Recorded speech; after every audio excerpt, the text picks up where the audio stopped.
A wolf and a crane might is right. There lived a wolf in a wood. He killed a lamb, but as he went on eating the flesh, a bone stuck in his throat. This gave him pain, and he went about not talking, knowing what to do. The wolf saw a crane by the side of a stream. The crane looked for fish. "Good morning, my crane," said the wolf. "Could you do me a good turn? A bone has stuck in my throat and is giving me a lot of pain. You have a long, thin bill.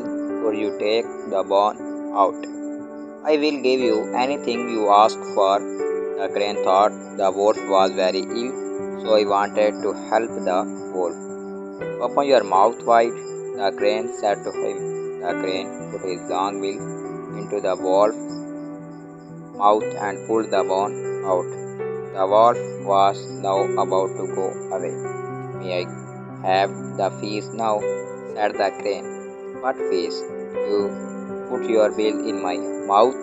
I have not swallowed your head, and you are still alive." "Is it not enough feast?" replied the wolf. The crane became afraid of his life. He at once flew away in fright. Subscribe my channel for more videos.